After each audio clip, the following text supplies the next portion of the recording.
I'm broke the boss, I flipped the script. Super Trucker Podcast got me fully equipped. Left the noise behind, now I'm stacking green. Voyager Nation made me live the dream. All right, real talk from failed owner-operators. All right, let's talk some real stuff. But there's a great opportunity for those who are getting started on the other side of it. $4,000 match on your down payment. Stay tuned. We'll talk about that in a little bit. Yeah, so if you have only $4,000, it's going to turn into 8 by the end of this video.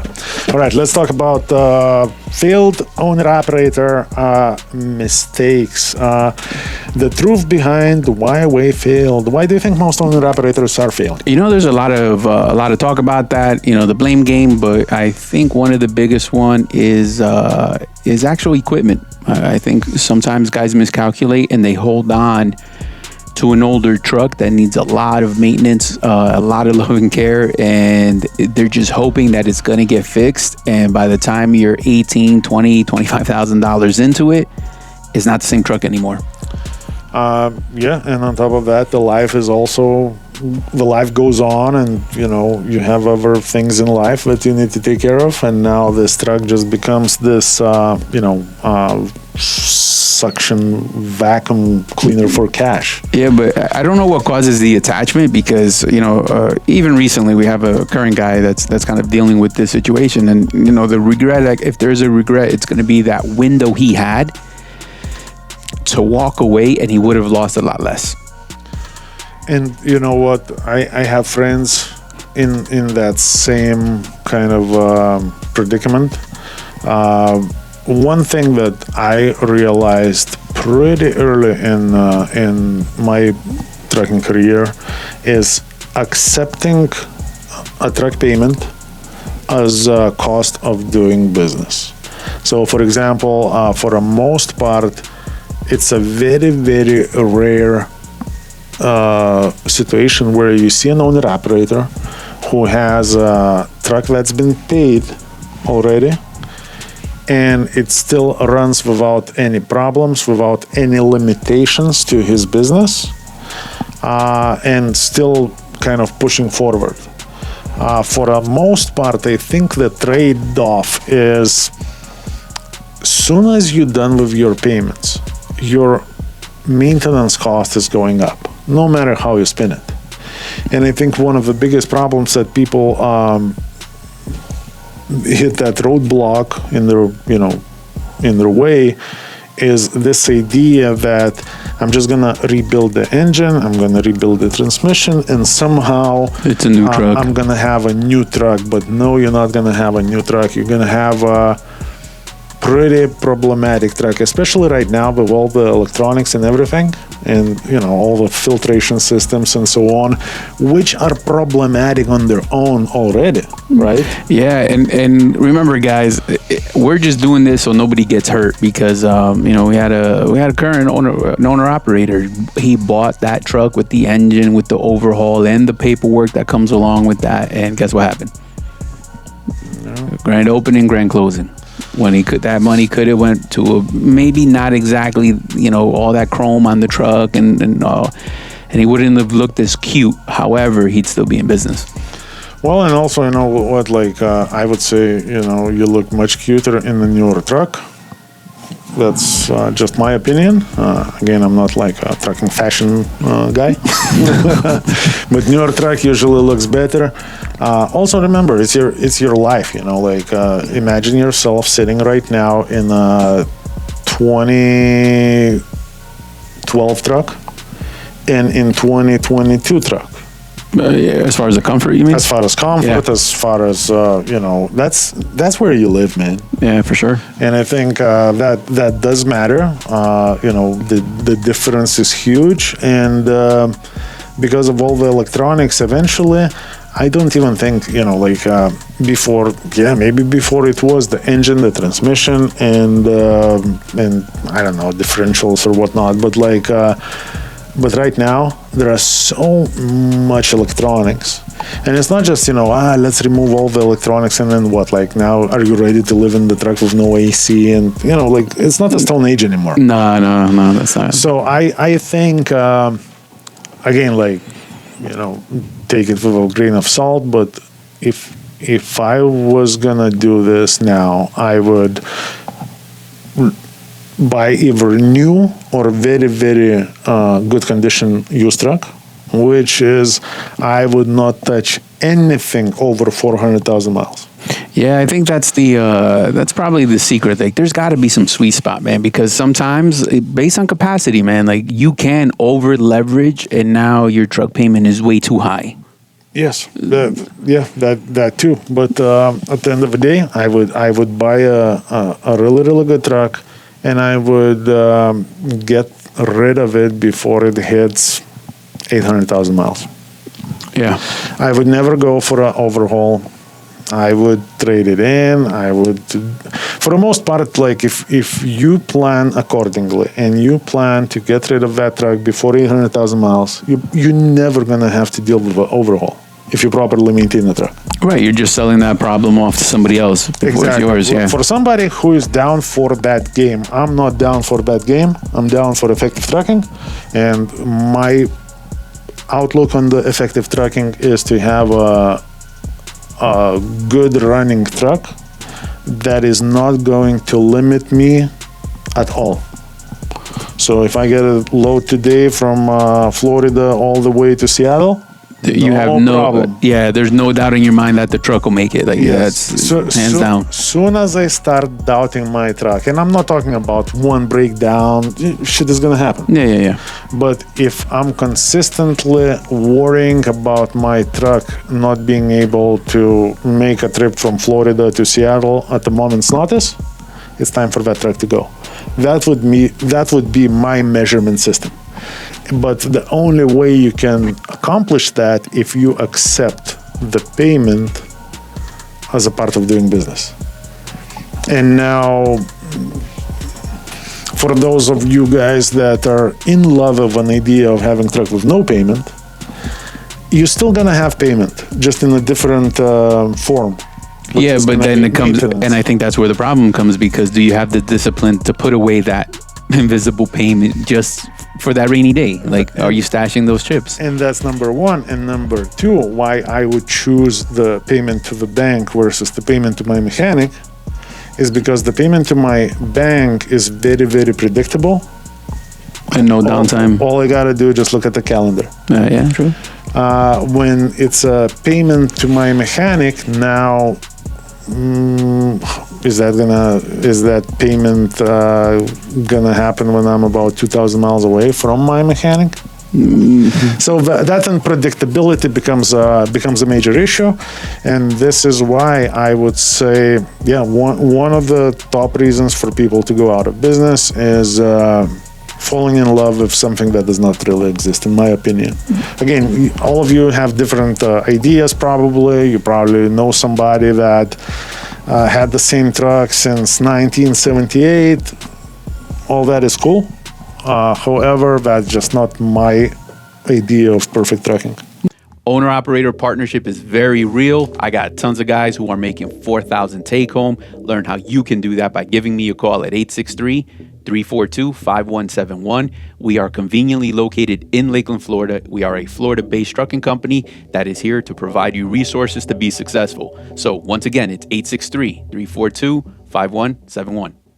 So another key topic would be bad partnerships. That's definitely out there and it's rampant.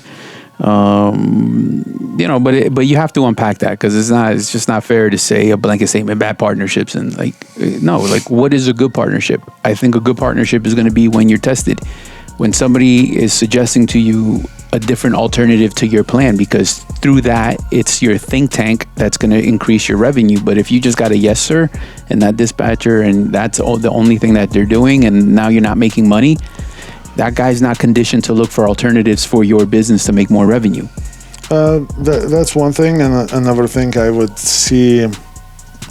very often see, the idea that somebody with a, let's say, best pay package is the best partner. And then you discount all the realities of trucking. And at some point, you have to realize, like, for example, I've seen a lot of comparisons, let's say when owner operators, dispatchers, and so on, like, compare pay packages. I see a lot of people, pinpointing, like, yeah, but, like, this is what this company pays. And now when you look at that same thing from a different perspective, from a perspective that, you know how much it costs to run a trucking business, there is something wrong with that package. Yeah, well, they're not talking about the deductions. We're even not talking about deductions or, how many times we heard about slicing the rates. Yeah. And then it becomes, whatever, pick the number, percentage of what exactly. So is that like even a real number? Yeah, man, I just got off the phone with someone that just mentioned that, man. It's in container work. There you go. And here we go. And how many times I've seen, let's say, all-in package versus very aggressive split. Even though on the surface that very aggressive split looks pretty good, but this is how you see that 88 or 90% turn into 35, 45, 65% to where it becomes absolutely undoable unless everything is perfect. Yeah, and then those charges just start to pile up, man, and then you're almost stuck to it, because in a lot of those situations they'll even say, hey man, don't worry about it, let's say you have that trailer, now there's a cost to return it. Yeah, and now it's $4,500 in wear and tear or whatever it is, and now you're actually stuck there because you can't afford to get out. Yeah, we actually had an owner operator not long ago that was gonna come on board, and then when it was the time to drop the trailer at his previous carrier, he learned that for him to drop a trailer right now and go to a different carrier, he owes them $4,500 just in the trailer tear and wear. Yeah. And he wasn't able to, come up with $4,500, so he decided just to stay there. So now you are a hostage of this perfect situation. And when do you ever get out of it? Because you're still going to be making what you're making. Like, what's supposed to happen? And that's how the partnership turns into a situationship. Yeah, that's why you got to be very cautious too. With you're getting that loan from that carrier to make that repair. Exactly. So just remember, there is no such thing as a free lunch. Yeah, there you go. Simple as that. It can be packaged differently, but at the end of the day, there is no free lunch. Running too cheap for too long. That's a pretty interesting point, because I would actually cheap rate is no good. We all know that. But what is cheap and what is not cheap? I see a lot of conflict of interest with owner-operator business. Is if you calculate everything, how much per mile, it starts working against you very quickly.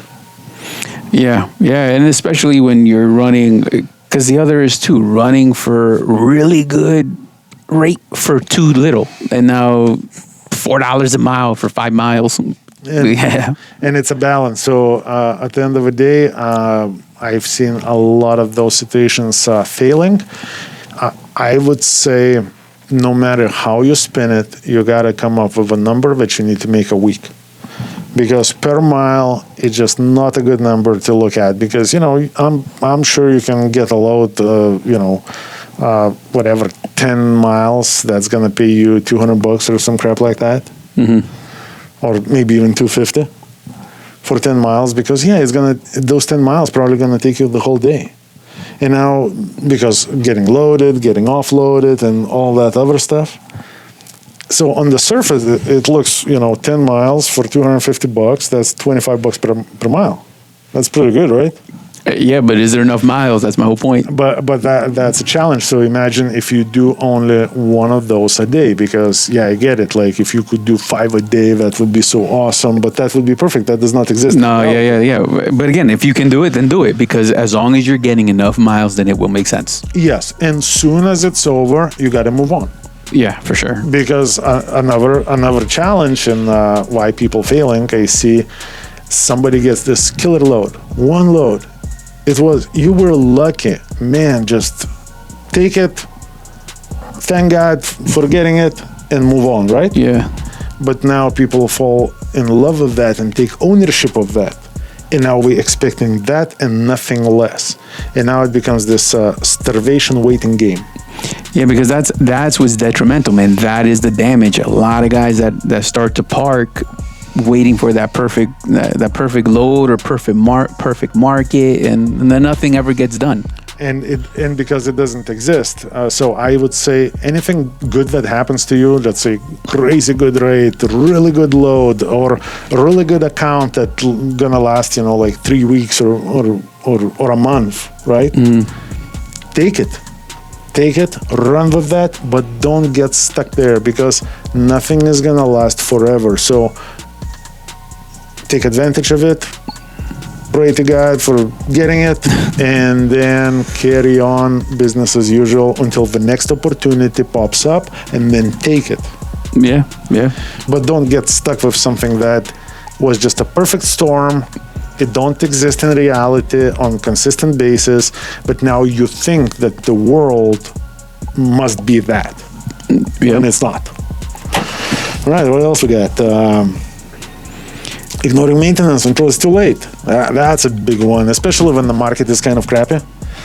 Yeah. Everybody wants to do things later, maybe next time, maybe after the next settlement, maybe after the next load, maybe next weekend, but not right now.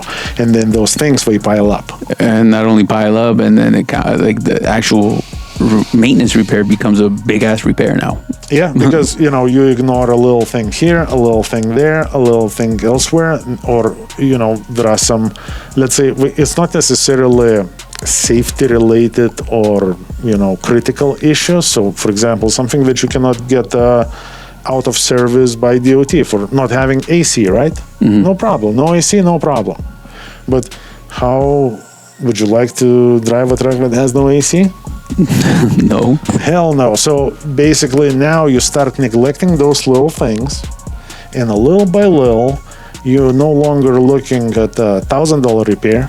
You're looking at $20,000 if you want that truck to be running just as good as when you got it.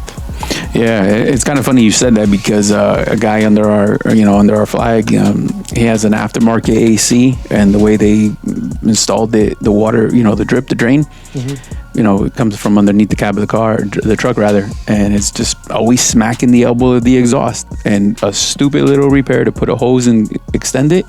Now you got to deal with some rust, and now it's costly. So here we go.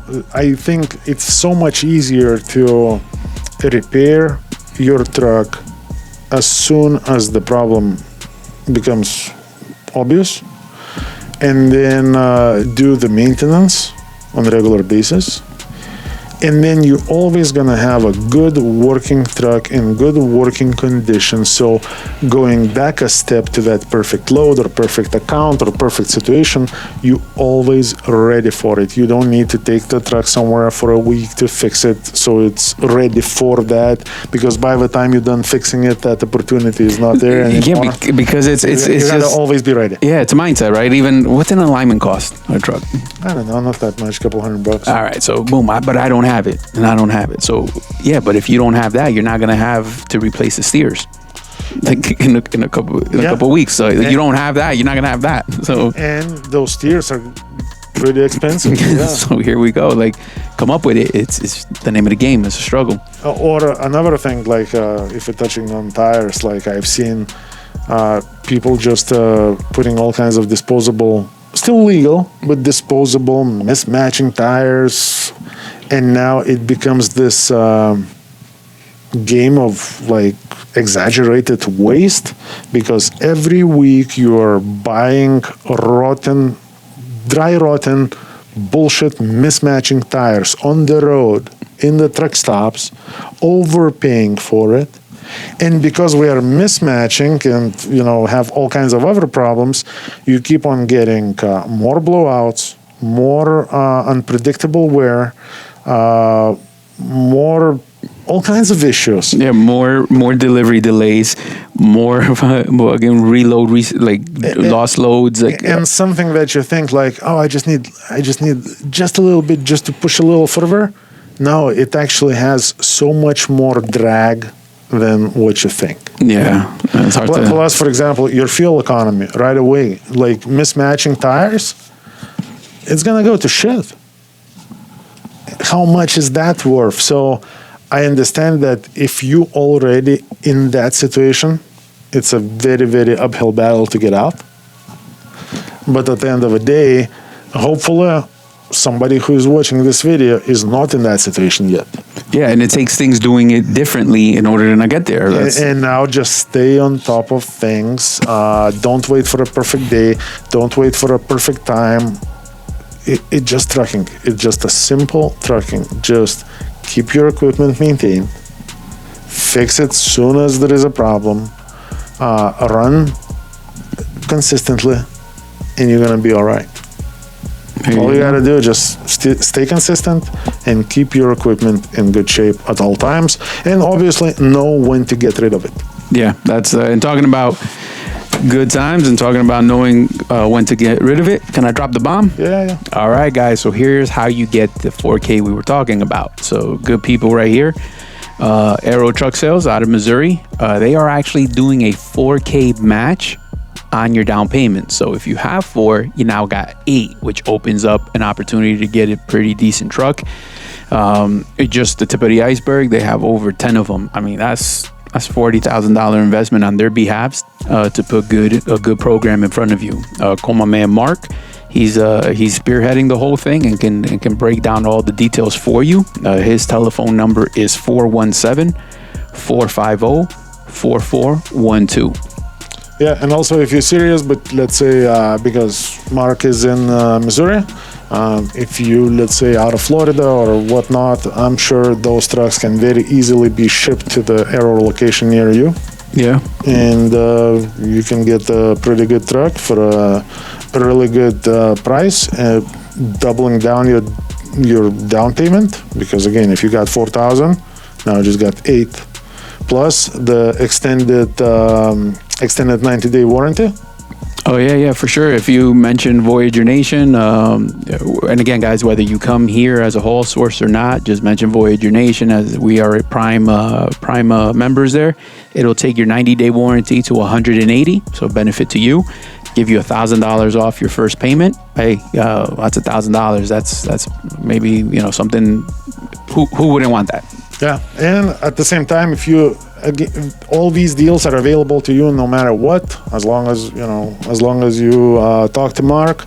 However, if you're also looking to partner up with Voyager, you get a very, very easy process because we already have everything lined up, and we have a good working relationship with Mark, and we can make that process a breeze. All right, guys. So if you're down for the cause and to be successful, you have the information in front of you. Our number is 863-342-5171. Drive safe and keep earning.